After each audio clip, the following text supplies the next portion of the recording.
Right. So, Hiya. hello. Hiya. Well, I normally do that introduction. Welcome, and this is this person. I'm not playing that game. We haven't got time for that. No, you're from Languedoc. You don't need to mess about with shit like that. No, I'm going to tell everybody how I met you, though. Go on. And why I wanted to interview you. Okay. Or have a conversation with you, should I say. It was watching Charlie Ward. Yes. And obviously, I'm going to send everybody to that link because we're not going to be talking about anything that you were talking about on there. This is a different conversation. Yeah. And what really, it was a great conversation. I loved your authenticness, your vulnerability, expressing yourself. And what really got me was when you were talking about the angels and demons and exorcism and all that other darker elements, because this is what we're coming to, a time of people understanding that. Yeah. That it's not just something we thought about. It's not something in books. It is real. And obviously this information is getting bigger and bigger. Yeah. So, see the goosebumps. Ooh, I love it. So actually, before even I got on here, there was energies coming through. So this is a lot of my work that I've seen. Let's just get to know each other during this time. So let me just dive straight in onto that earliest memory when you mentioned about seeing that shadow, and we'll go from there. Do you want me to repeat the memory? Go on, yeah, do it. So it was a very, very clear memory. It was not a dream. It was extremely real, and it was during the 3-day week in the UK in the early 70s, and I just had these demons, and I knew there were demons coming to me and basically whispering in my ear, and saying stuff like, you can have anything you want. We want you on our side, and we want you to work for us. I'm 4 years old, but I kind of knew exactly what they meant. And I remember very, very clearly, I knew exactly what they meant. And I wasn't afraid of them, but it was like I knew them. It's a strange way of, I mean, I've got 3 sons, right? One of my sons, when he first started talking, his name's George, and we go, right, George, and he'd go, I'm not George, I'm Gary. And he spent 6 months telling us he was Gary, and he told us all about his life, what car he drove, his mammy and pappy, his dog, the fact that he drowned in a river when he was 8 years old, and I related to that because I think I never felt part of the human race. So that's another thing. When I was a kid, I didn't think. I was always looking at humans like, I mean, I was trying to sort out the financial affairs with my mum and dad when I was 5 years old. I was trying to give them advice. It was, it's a strange kid. But the you were connected. You weren't strange. You were connected. Well, yeah. Well, some would say I was very disconnected because, anyway, that's the journey of life. But yeah. The specific memory that I think you're talking about is that my mum used to come in with these little tea lights with Co-op. I remember the Co-op branding, right? And because it was a 3-day week, so there was no electricity. And the tea light she put next to my bed, and I was in a corner here. And I just remember one night sitting up, and there was a normal shadow on this wall, but at the other side of the room was another shadow. And there was a difference with this shadow, because a normal shadow is kind of fuzzy around the edges. This one was extremely precise and black, and it had horns on its head. Oh, by the way, this picture behind me, there were a load of comments on the Charlie video. This is my kids. Yeah. And people on the Charlie video say, look, he's got horns behind his head. Look, they're actually curtains. It does. Look, so you can. I know, it's weird, isn't it? I'm going to change this picture because I couldn't believe those. Maybe you're a double agent. yeah, because I'm an infiltrator. People are slightly paranoid at the moment, but yeah, and I remember doing this, really, and it was following all my movements, but not exactly. So you kind of compartmentalize memories like that as you get older, and loads of other things happen to me, like out-of-body experiences, near-death experiences, tons of stuff like that. But I think in my 20s, I kind of just blocked it off. And the other reason for that, I think, is because My dad had a brain hemorrhage when he was 37, and when he was in the intensive, the ICU, my mum was just trying to wake him up like this for 2 days, and so they asked me permission to turn his machine off. How old were you? 17. I don't think legally you could do it now. And I thought I had no choice. So I spent the next 20 years hating God, becoming an atheist. Forcibly, I came out of the chapel of rest, and I had a little bottle of whiskey, which was the start of a alcoholic 30 odd years. And I just remember shouting up at the sky that I hate you. And you know, and I said prayers every night, all the way from being a child. And I was always very aware of God and spirits, and just tons of, get it now, tons of stuff happened over the next. I spent 20 years thinking I'd killed my dad, basically, and I was I was slightly crazy. Yeah. But this is a reality of these occurrences, if we want to call the energies that are not 3D. And then our process of life, understanding why we're forced to make choices, and how that creates trauma in ourselves, and then it just goes around like a groundhog day till those things are dealt with, and then we want to push things away and stop things seeing them, whether it's a deja vu, a feeling, a memory, and we just want to keep motoring on in that robotic sense. Yeah, well, for me it was well, there's a few things that you've said there. One is that I lived to the detriment of my relationships. I was living every day as if it was my last, and I truly didn't believe I was going to live past 37. So I hammered everything. I was flying planes in the RAF at work, and I was dangerous. I was dangerous in the car. I was just dangerous. Yep. Last one to go to bed at the party. I was always just didn't expect. And then I got past 37, and I was really overweight, really unhealthy. But my wife at the time said that was a heart attack waiting to happen. I ended up in an ICU with a suspected heart attack when I was about 32. So yeah, it's all a bit mental. But the other thing that you said that I relate to is about these entities and energies coming in, and I have a long ongoing debate in my own head and with certain people outside of me. Well, firstly, we have soul contracts, right? So a lot of the things that happen to us, we already agreed to before we came here, because that's exactly the lesson that we need to learn in this incarnation. That's one of my understandings. The other one is that everything is consciousness. So I use the word demons, and some people have said to me, well, it's not, they're not demons, they're just different energies and different levels of consciousness. And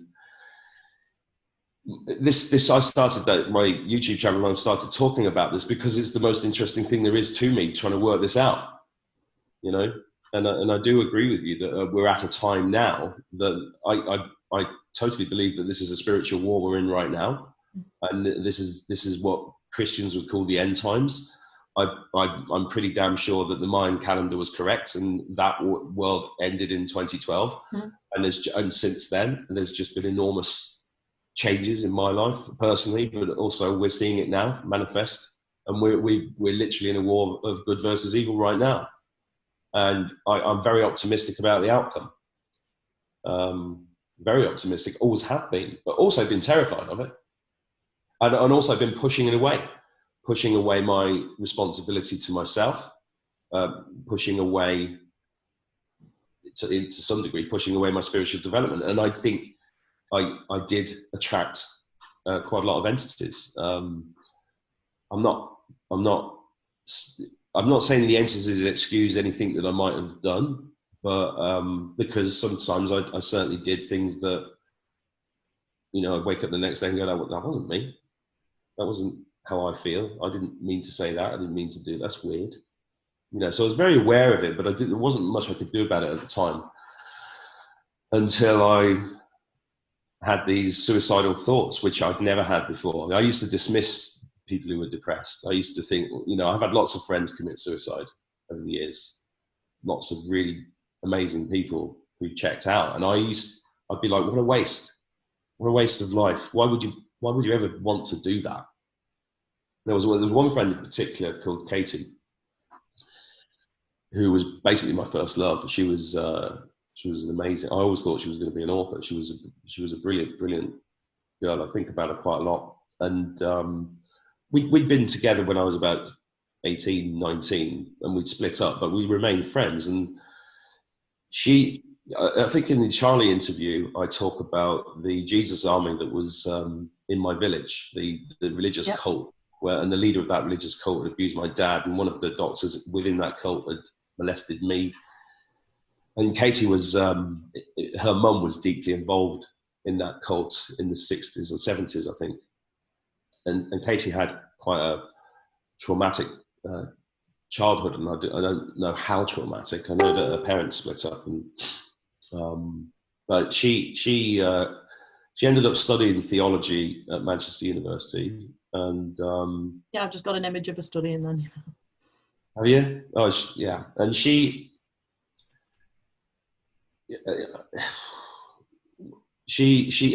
got sectioned when she was about 26, 27, I think. And she got put in this, we used to call it the mental home. It was a big white house about 5 or 6 miles from our village in Northamptonshire, called St. Crispin's, if I remember correctly, in Duston. And I rang her. When I found this out, I rang her there, and I had a chat to her. And she said, I said, what's going on, Kate? What are you doing? What are you doing in the nut house? And she said, this is hell. And I said, what do you mean? She went, this is literally hell. And I was like, I was like, well, I know it's a bit rough sometimes, but hell, come on. There's loads of good stuff here. I was trying to jolly her up. Mm. And that's all I remember from that conversation. And then not long after that, she invited her mother for lunch, but she made sure that when her mother arrived there, she was dead. And I cried and cried at her funeral. But I often think about that because she was very, very bright. I only tend to hang around bright people. So that's been that's an ongoing question for me. We've got 2 conversations really going on here. I will poke a little bit deeper with my knowledge, and obviously if I get any connections, or we can connect afterwards if you wanted to further any resolving something, because that is my work. But anyway. Well, I'm getting massive rushes just talking to you. It's really interesting. Fantastic. I can feel the energy. I feel very, very calm with you. So 2 things. Do too, yeah. Pardon? I do too, yeah.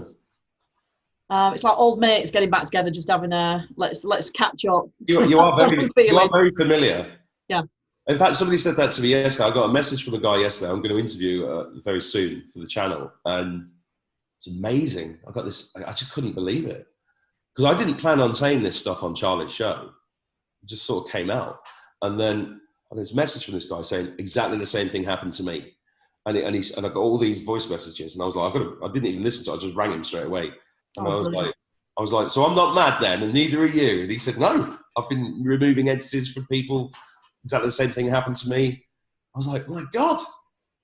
Because after I said all that stuff, I was like, oh, did I really say that publicly? Oh, well, you were meant to. This is what got my. Even though I've watched quite a few of Charlie's, but anyway, I'm just because it's almost like I don't know what we can squeeze in. I like 11:22. Then, thank you. Okay.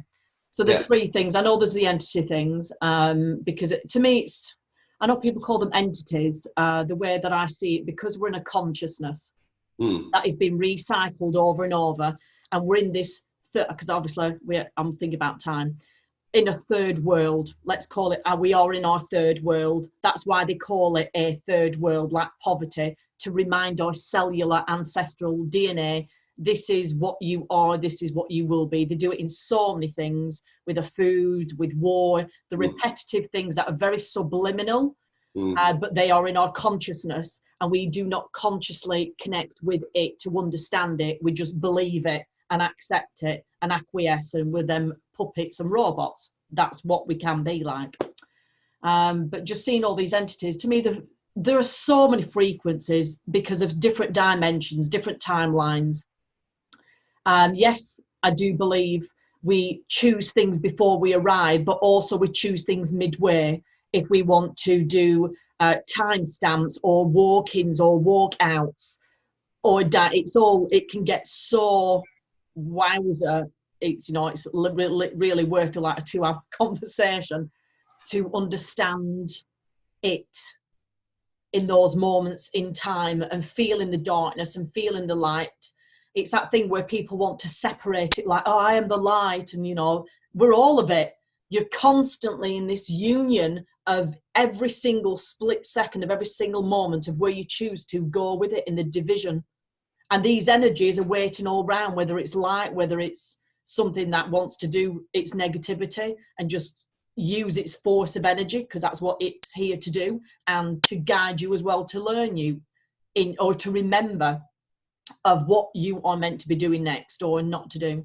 And it's really, I'm going off a bit of tangent myself, but even when people talk about the reptilian brain, well, hello, because we are that energy and frequency. It doesn't mean it's dark or light. It means there's all of it. So if we've got that reptilian brain that has really been, I suppose, intercepted into our brain to put a separation, it's also got a lot of magnificence of information, like being that double agent. Right, you've got the info. What are you going to do with it? And it's to use it to that. But sometimes we'll still get sucked into things because we are meant to. Even if our brain's going, I don't want this, it's not meant to be happening. Well, it's happening. Well, we're doing it on a mass scale right now. Yes. So one thing you brought up there, so I've been on, as most people have, on their own journey, and on that journey, I came across Stuart Wilde. Have you ever come across Stuart Wilde? No. He was the first guy to be published by Hay House after Louise Hay. He was an English guy. Okay. Who made millions with jeans in the 60s, and then at the age of 28, I think he just walked away from his Chelsea flat and his Rolls Royce and put the keys down the drain, and he just wandered the earth for the next 40 years.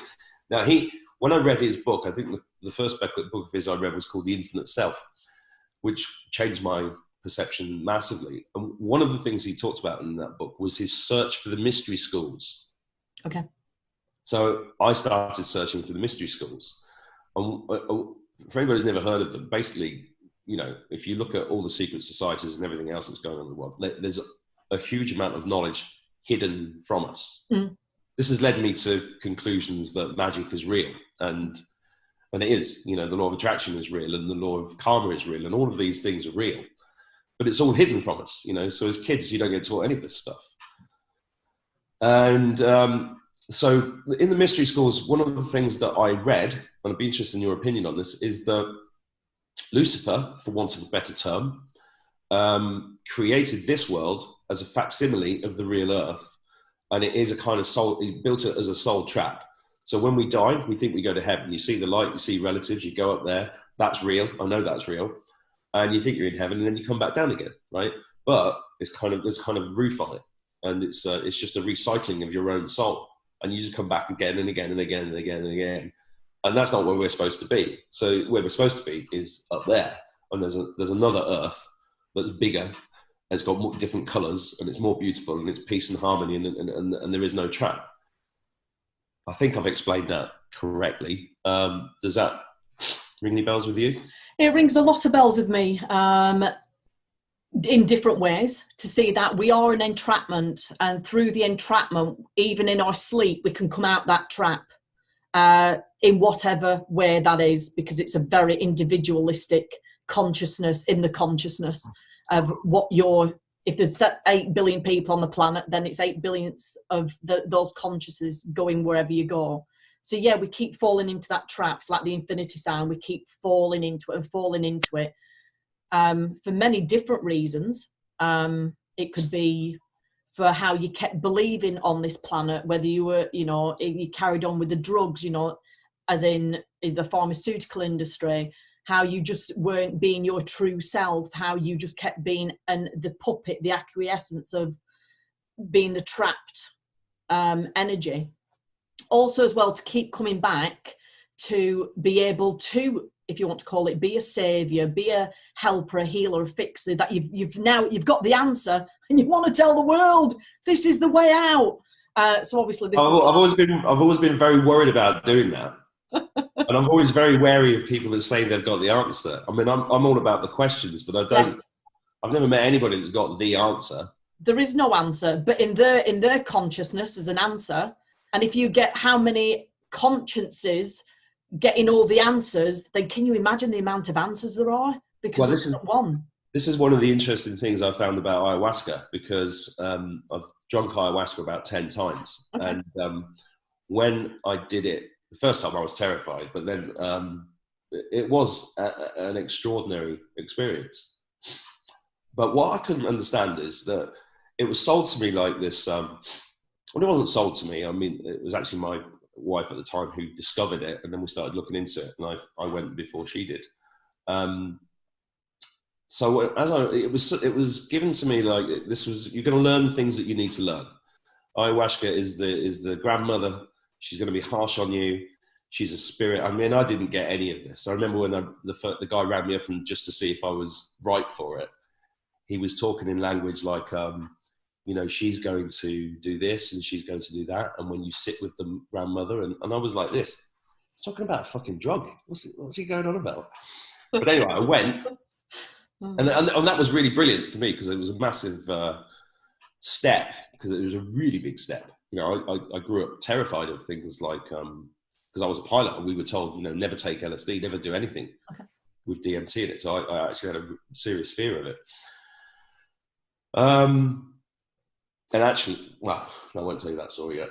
And what I couldn't understand was that there were all these people that were supposed to be spiritually aware around me, who were like, kind of acted like they were more advanced. It was like spiritual snobbery. You know, it was like, oh, I've drunk. It's a self-righteous thing, yeah. I've drunk with this person. I've drunk with that person. I was like, fuck me, I've drunk with nobody. I've only ever drunk in the pub. You know, so I was like, and I realised that, you know, I have not been back to it, because it's not called me, because it does call you.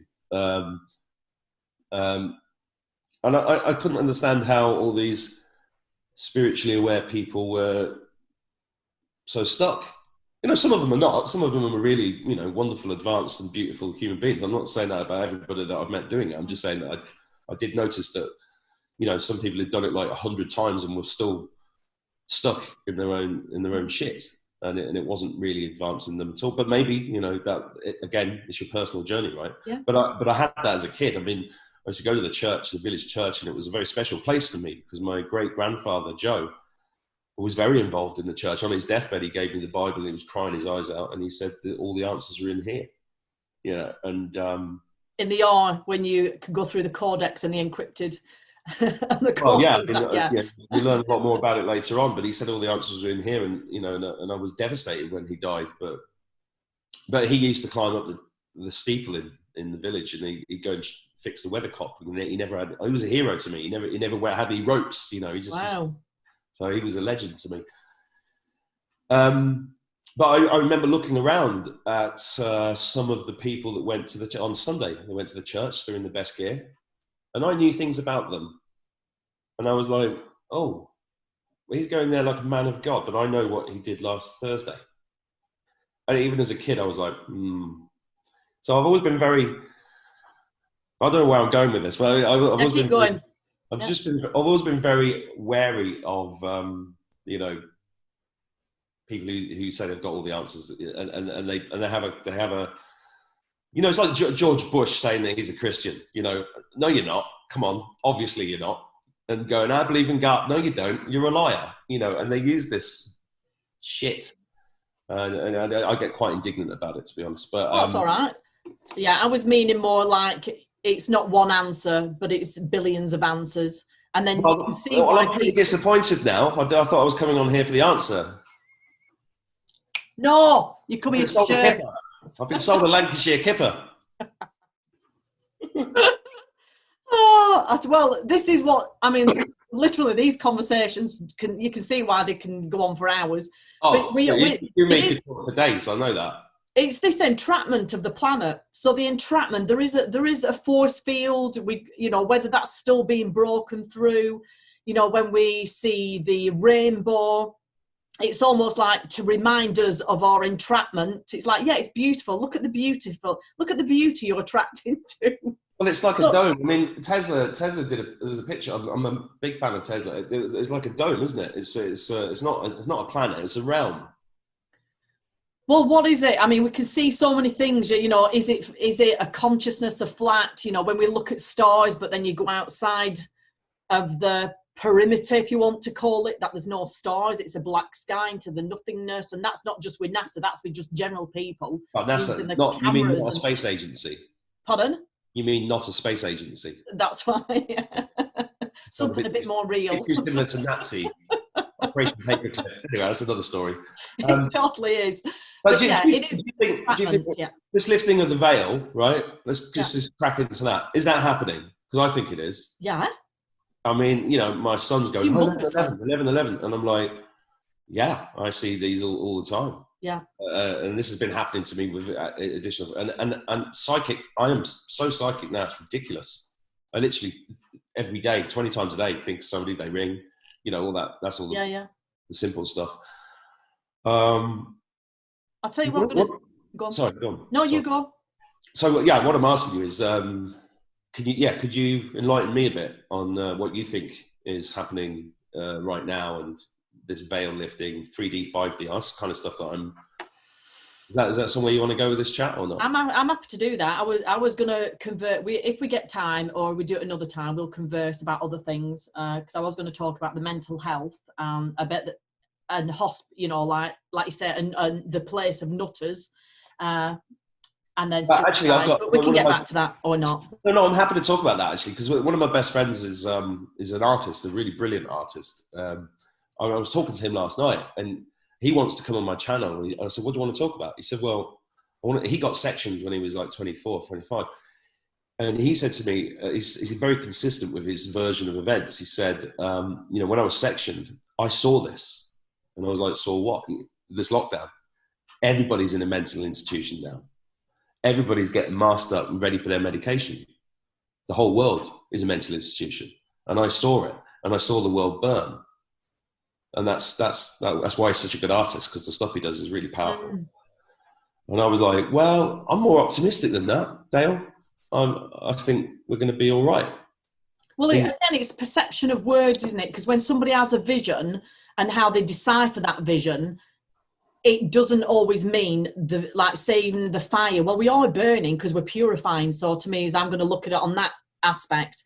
And there are fires going around. There's explosions, there's bombings, there's underground, there's overground. There's so much going on, even California right now, excessively. What's that for? Is that destroying evidence? What is it all for?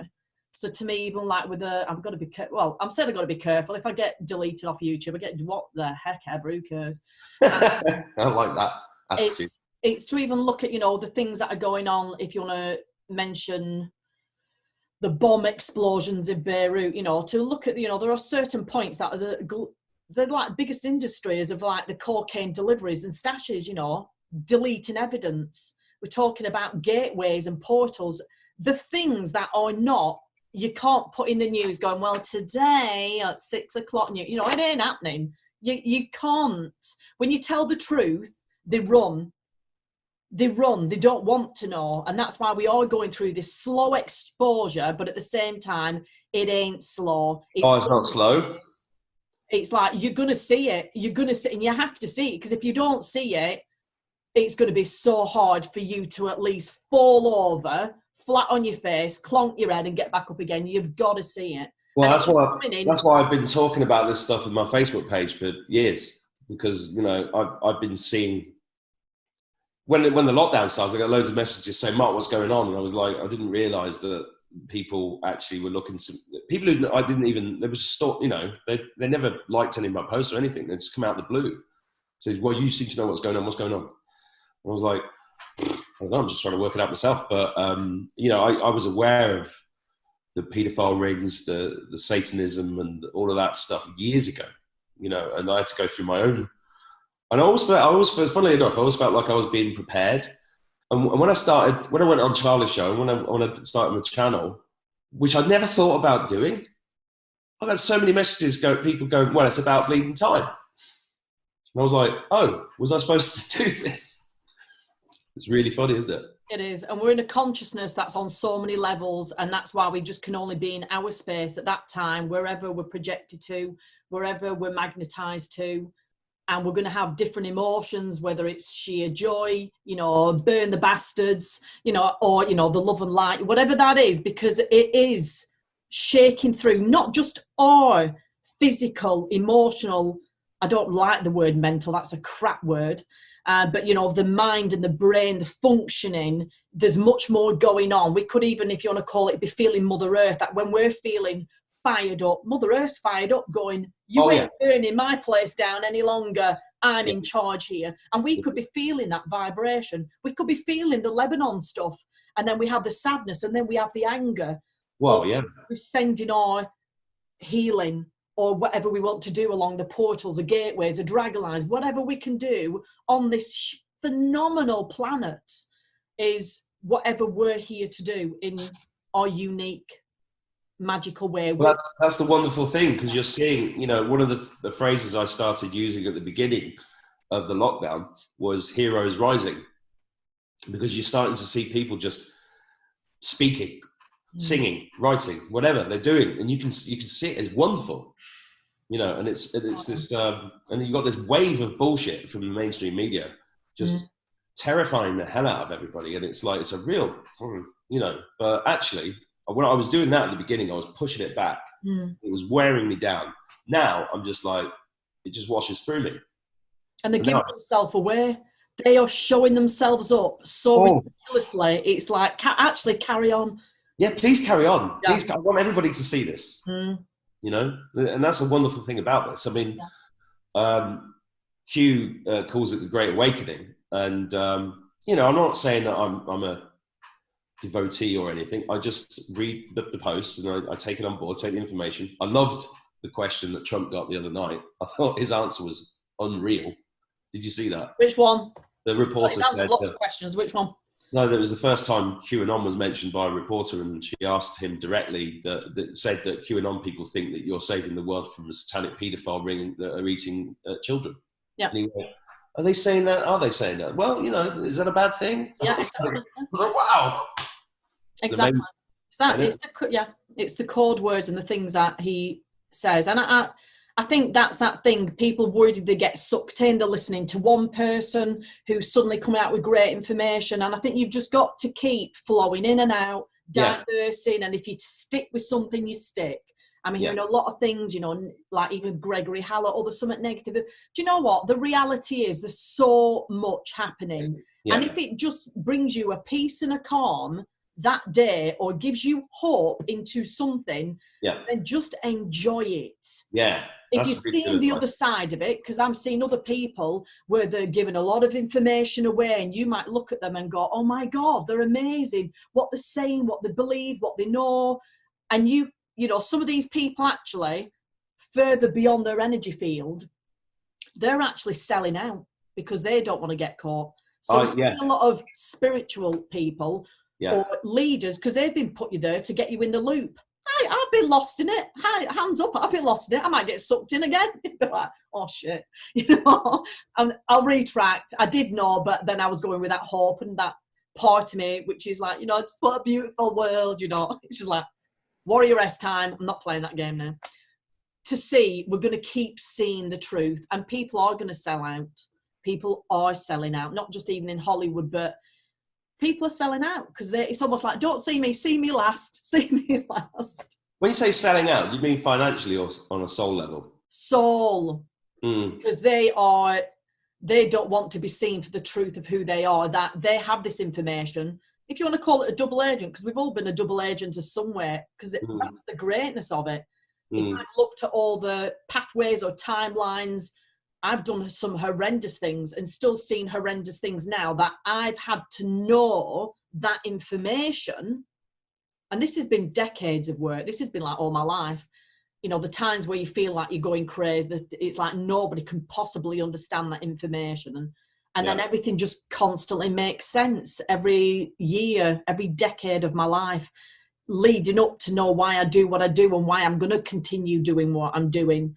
It just constantly makes sense that you have to know information sometimes to do other things. So like even Trump, people can say, all right, he's done this, he's done that. Well, whatever. Maybe he's had to be in the know of things. It doesn't mean he did things. It just meant he might have had to stand back to get the information, to know the truth. Because nobody knows anybody. We can all make judgments until you know that person in person, and you've got to know them, and then you can make your own discernments. I'm going to actually dive into, if you don't mind, just dive into the mental homes. I don't like the word mental because I think that's, again, another created word for us to feel bad about ourselves, or to, you know, to lock ourselves into the mind and thoughts and what's crazy and what isn't. And the mental hospitals that were first put there for the crazy people that they've never been able to deal with, they still can't deal with. They're still doing the same things that they did 100 years ago. Even if they did shockwave brain therapy, I don't know, but nobody knows how to manage it. So I've been in those places in different timelines. I've had many people experience it to give me information for me to make sense. And naturally, I've just been given the information to show it doesn't matter what level they're at, and whether it's 1 to 50, or whether we could think they're dangerous or not. The fact is, they know things and can see things that you cannot, that you are being told is not true. It's an imagination. It's invaluable. It means nothing. Well, there were tribes I was reading that used to see people like that as seers, not, you know, and revered them. But now we put them in as Bill Hicks says, now we kill those people. Wow. Well, yeah, they are doing it in a very slow, painful way, because all they want to do is numb them down, or give them sleeping pills, or give them medication, which doesn't do anything. No. So these people, when you communicate with them, if you communicate with them one-to-one, and you look through them, and you are of an energetic resonance, or a seer, or what a healer, whatever that is, like yourself, that you can see the bigger picture as well as the 3D body. And then you can even see spirits or whatever. So you're like, I get it. And then when you communicate with them, what you can see, they're almost like, oh my God, you can see it. It's like, yeah. This is why all my best friends over my lifetime have been artists. You know, musicians and painters and poets and stuff, because and they're all on the edge of society, if you like, in terms of their experience and what they've been through. And I'm very drawn to that. So yeah, I mean, we need to reframe that whole thing, don't we? Absolutely. And to even, well, it's just I'm going to actually dive straight onto the subject of suicide. Yeah, it's a big one. It's important. It's going through the roof. It is. I live in a country where the suicide rate is through the roof, especially for young men. It's, you know, and I've got 3 sons growing up here, so it's very, very much on my mind. And I went through it myself here not long ago. So yeah, I'm happy to talk about that. All I can give is my personal experience, not just as a 3D woman, but people I've been surrounded with. And again, to me, it's always about the throughness and the energetics, which makes sense to the human experience. And all I've ever seen of suicide is people don't know how to deal with it. People will have blanked it's happening. So remember, there's so many layers. I'm only giving basic layers. There's also people have actually chosen that to come back to be able to give you so much information that there was a reason why they chose that, or they had to get down, or these feelings. And nobody knows that feeling till you're in that feeling. So when you're not in that feeling, you don't know, and you want to fix it. We've been told to fix it, heal it, mend it, rescue them, save them in a capacity and in a way that they don't know how to. They don't know how to use the language. They don't know how to be with them in a presence without the fixing, healing, mending, sorting. that they may just need to be bead with, that I will be with you, that compassion. Because it's not always about answers. And again, there are so many different types, so many different layers. It is a complex subject, because I know people would say, but you don't know what it feels like. That would be a judgment straight away, because just because I've not expressed something does not mean I don't know of the personal experience. And maybe that's why it's taken me to my beliefs and my seeing, but also seeing when people have come to me and people have passed over, and then they're shocked at the information they've provided of why they chose suicide.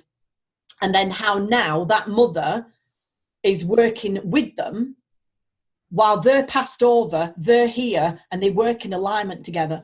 But you have to get to the point of yourself where you are open to the surrendering, the forgiveness, the openness of the whole.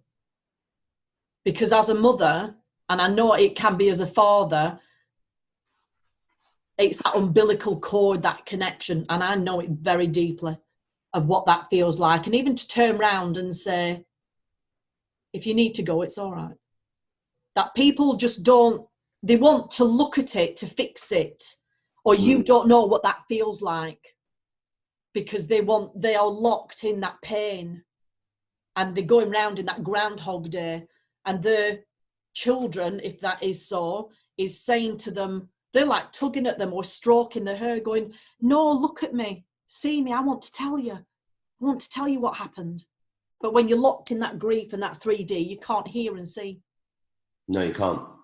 So, I mean, I'm only giving snippets, or I might even get, oh, you don't know. It's like, I'm giving snippets. I can't talk about how many millions of people have experienced it, have that feeling. I know that feeling too, when I got locked into it as well. That's never before, never since, never will be. But I had to understand that feeling. How could I possibly understand it, even if I was being with somebody, if I didn't know what that felt like on a 3D level? And when these people get into that place, it's a void. It's a void where emotions, it's almost like finally the emotions become, they're not attached anymore. The mind isn't thinking anymore. The feelings are not feeling anymore. So people think, well, why did you do that? How could you do that? But they're in that place that you can't understand. That's why they've chosen what they've done. There's a lot of things come up that the Groundhog Day thing was really powerful when I was in this state. All I remember is getting in the shower every morning and going, here I am again, and just dreading the day. And then suddenly I'm in the shower again. Here I am again. And it was, everything lost its meaning. Yeah, I see you split. It's literally like you were split in half. It was violent. The whole thing was very, and I look back on it and I'm grateful for the experience, because I'm grateful for every experience that I've had in life, however hard it's been. So, I'm not looking for pity. I don't feel self-pity. I think it's what I had to go through what I had to go through. And I felt like I saw a medium, and she said, she actually put it in the terms of, you can never die, and you're God's creation, and only the dark can try to convince you to die, to take your own life, because then they get a piece of your soul. And then I read stuff that after that sort of described these even deeper layers of evil, which go, we've got names like Satan, Saturn, Lucifer, Beelzebub, but there's even higher, deeper, like Sophie. I didn't know that existed. Sophie, the demon, and it's like a multi-level marketing scheme. They all get a piece of the pie. Yeah. I was like, what? Yeah. This is nuts. So I'm going yeah, to go with that. I think that is an element that is another element that is positive. And that's why when I've seen people go over, it's like they're coming back to give that message, whether you want to call them, they're still keeping you stuck here because they're giving information that, oh, it's all beautiful and light, but I haven't, personally, I've not seen that. I've seen it where they're here to share the wisdom, as in their experiences of why they chose what they did and how they can help you in this time. As like an angel, if you want to call it that label.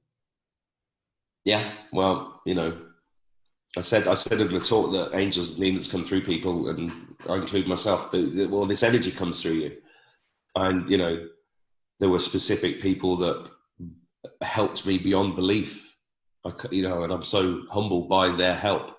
And people came out of nowhere, and you know, I think I said I got moved up the waiting list of a lot of healers around the world, and that was just certain people just popping up, and they just knew that it was extraordinary. It's just been absolutely extraordinary, and that's why I started. I'm talking about it now because why not? You know, what are we got? You know, we've all got to explore this. We've all got to. This time, I think, is all about this. It's like this quarantine idea is quarantining people who aren't ill is quite interesting. Maybe we are, you know, and maybe that's what this is all about. Having that inner reflection and having the time to, you know, think about these things deeply, and then decide where you want to stand. Absolutely. You know, do you want to stand up and not wear a mask in a shop when everybody's staring at you like you're some sort of evil bastard? That's hard, but you know, it's got to be done. We have to stand up. We have to stand up and tell our truth. We have to be completely truthful. Mind you, I'm saying this, but I had a soul reading the other day from an amazing woman who got quite excited because she said, I'm an Arturian from Arturius or something, or that's you know, like playing. When somebody says that, it's because I've done this as well. When I've learnt my way of being that seer and what I say and what I do. So when she said that to you, does that resonate for you? Oh, it did, yeah. Brilliant. Very much. I mean, I was aware of Palladian energy, right? You know, and I'd hurt the feelings of somebody who was a channeler for Palladian stuff, and she used to write stuff down. Basically, you know, I fell out with her, and she said, "Oh, you're going to suffer spiritually. The Palladians have told me," and I was like, "Whoa, well, they don't sound very nice then." You know, because that's just which Palladian were you talking to? Well, this is what I mean. So one of the things I'm very wary of is that, so I have this visual idea of this kind of entrapped area that we're in on a spiritual level. At the bottom, it's us as human beings, and then our souls and everything. But we hit the ceiling, and in this area, as you vibrate at a higher frequency, I see it as like a cloud, and you pop up like a beacon of light, and then all these entities come and attack you. And then push you back down again, and then you come up and you get more enlightened, and then they attack you again, and then shit happens to you, manifested in life. Yeah. And then, so there's a lot of mediums out there, I think, or people that have channel stuff, but they're channeling stuff from fake spirits, or entities that are pretending to be something else. I think. Yeah, I do. I think the demons are call it. I'm going to call them demons. Sure, people will argue with me about whether they should be called that or just levels of consciousness or whatever. But I do think we are deceived a lot. Yeah. Right. So, and you know, people. I think genuinely, some people do channel information. They give it out, but I don't think it's coming. Let's say, for example, somebody channels Nelson Mandela. Right? Well, I channel, so this is really interesting. You're telling me that. Well, please go on. It's your open opinion. I'm accepting. It's a theory. It's not. I'm not saying this is true. It's a theory based upon my own experience. So, let's say, for example, somebody channels Mother Teresa, right? Now, and they come out and say, Mother Teresa says that the world's going to blah blah blah blah, and it's all lovely stuff.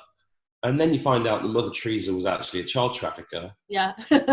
Murdered millions of kids. Yeah. As part of this massive... then you go, well, if you channeled Mother Teresa and she was saying all this nice stuff, why didn't she mention the fact that she was actually a really evil woman? Yeah. And she killed millions of kids. I mean, that's what I believe is the truth about Mother Teresa. Yeah. Which goes against years of programming. She was programmed into us as a saint and looking after all these kids. Mother Teresa was like Jimmy Savile, like all of them.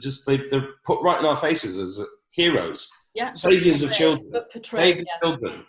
Yeah. Every Red Cross, all of them, they're all fake. They're all been sucking the blood out of the whole human race and the planet for centuries, right? So how does that person who's, and how do you say to that person, well, I don't think you were channeling Mother Teresa. So who were you channeling? Somebody pretending to be Mother Teresa or something. I agree, because this has been my pathway of learning and discerning. When I get a feeling, and that knowing only I know in my physical body and energy field, because I know as soon as I doubt or I question or I've got certain other feelings or things going on, it does make me do that. Oh, no.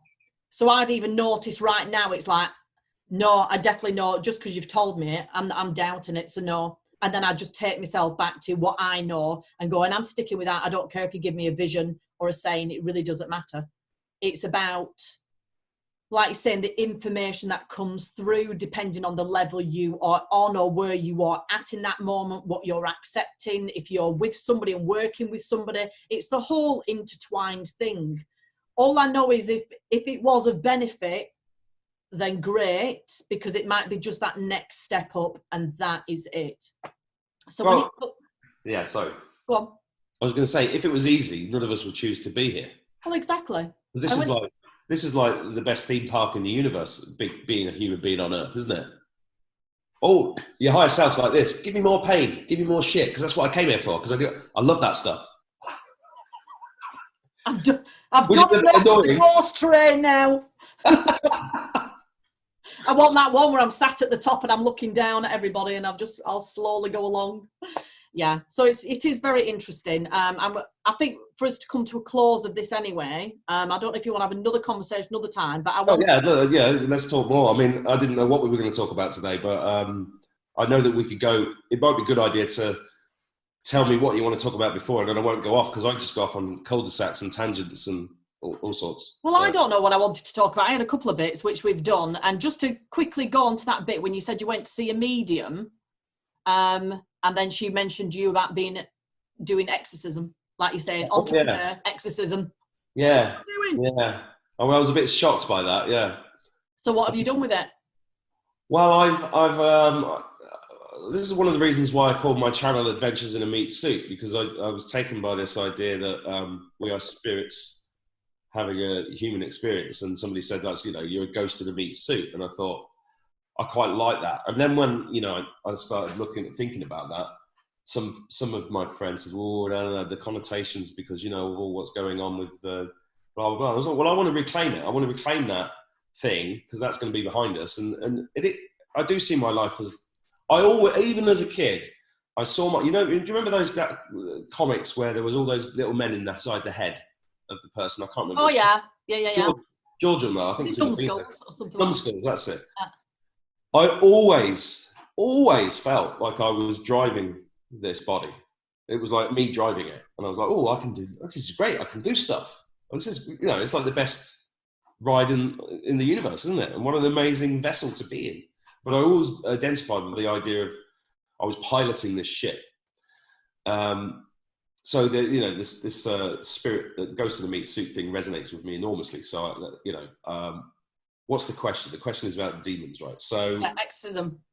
So I wanted to have. Yes. Basically, I'm intellectually and spiritually pursuing that idea.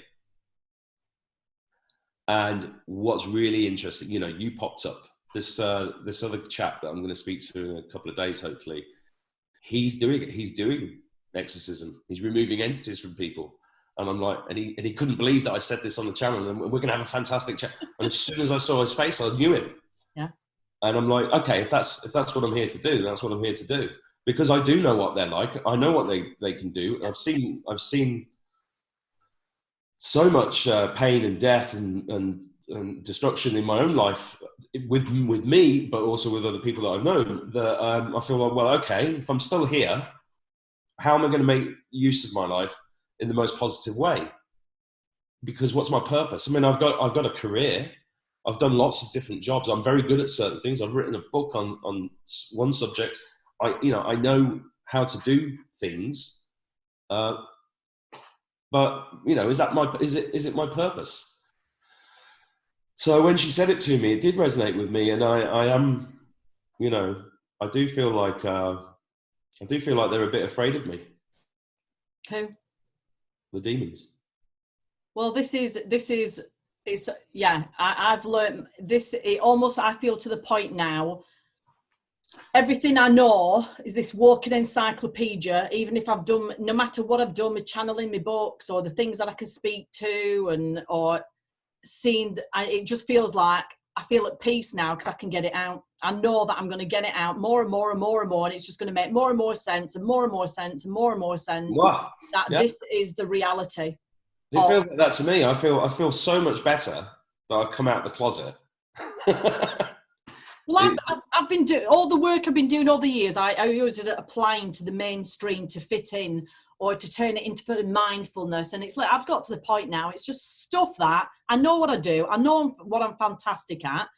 And I'm just going to carry on doing it. So even with you, which we won't do it now, if you want to do it afterwards or another time, is literally, it's almost like I just felt like with our connection, I'm going to be able to even do some stuff on the back of your body and your spine. It's almost like I can see a key and it just needs a turn. Oh, yes, please. When you get that turn of that frequency, it'll just unlock and unravel. And I'm just hearing the, it's like I can just hear that. So that's the connection. And that's what do you want to do that? Do you want to do that on here? Or do you want to, I don't mind. All right then. Okay. I'm all for it. This channel is my channel is all about being as open, as honest as possible. Well, this is what I've been doing in the past couple of interviews. So it's been in conversations. It's been interesting where people are accepting, not sure, want to do it privately, even though I've done this in conversations over the years. So it's very interesting where people want to, I'm going to play. I'm always happy to play. Okay. You don't have to close your eyes. You just sit there. It's up to you. You just connect with yourself. That's all I know.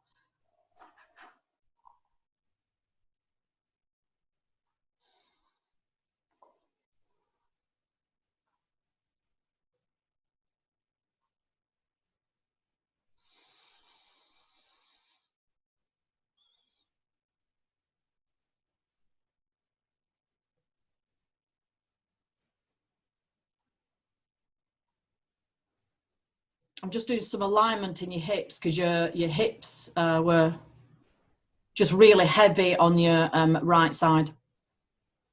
I've just shifted some energy there. I'm putting some kind of cloak around you. I'm saying I'm doing this. I'm not doing anything. Just the energies are just showing me what's happening. So it makes it look like I'm doing it, but it's not really. Whoa. But it is me. Also as well,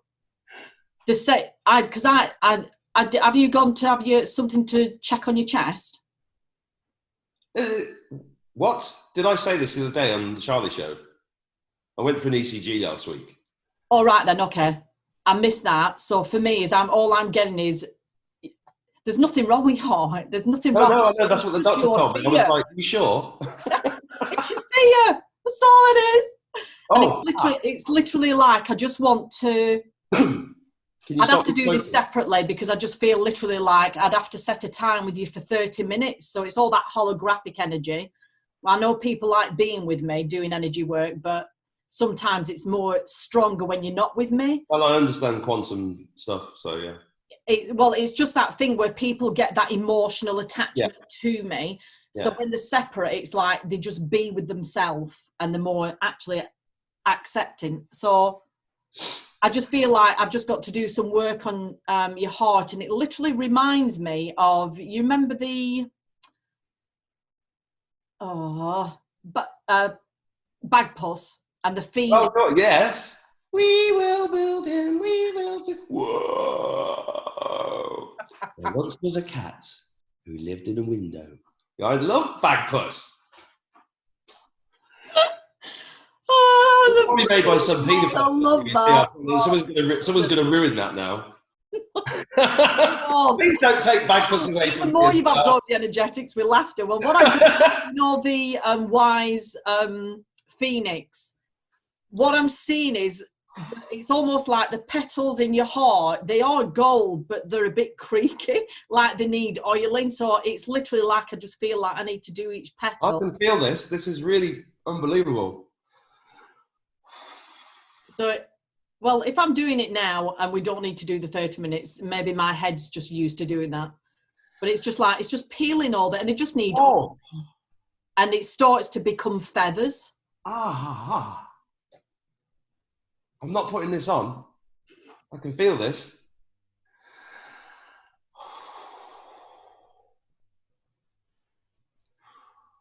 Ooh. If you feel any excess heat, you make a lot of noise. It's all right. If you feel any excess heat in your head, just let it go. That's why I'll never have another wife. I'm too noisy in bed. Twitching, snoring, weird noises. Oh, see, you're totally exposing yourself now. I don't care anymore. I don't care anymore. I think everybody should. Everybody should just run around naked. Run down the street naked with a mask. I'm not with you on that one. Mask on their bum. Let's just make it more absurd. It's already Monty Python land. Let's just have it all. Let's have it. I'll just get your kids to video you. They're already embarrassed by me already, so you know, whatever. What are you feeling right now? What do you feel right now? Well, it was like your hand was actually in my heart doing stuff. That's what it felt like. That's quite amazing. I've got a bit of a cold today. I've woken up with a lot of snot. That feels...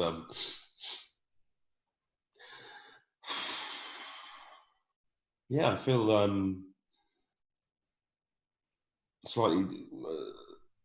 yeah, like a weight's been shifted around a bit. And then the heart feels lighter. Feels good. I think this is going to take an afternoon or more to process, but I'm yeah, I'm feeling like it's almost like the arterial, but it's like a gold artery, and that's it just feels like it's and that won't be for another 24 hours in linear time. That's what it feels like. Start to lengthen out where it was a bit coiled. Yeah. But it's if we straighten that now, it'll just be too much, and you might start to feel sick. So we don't want to do that. So it's just going to uncoil over the next about 24 hours. So just see how you get on in the next couple of days. Well, thank you very much.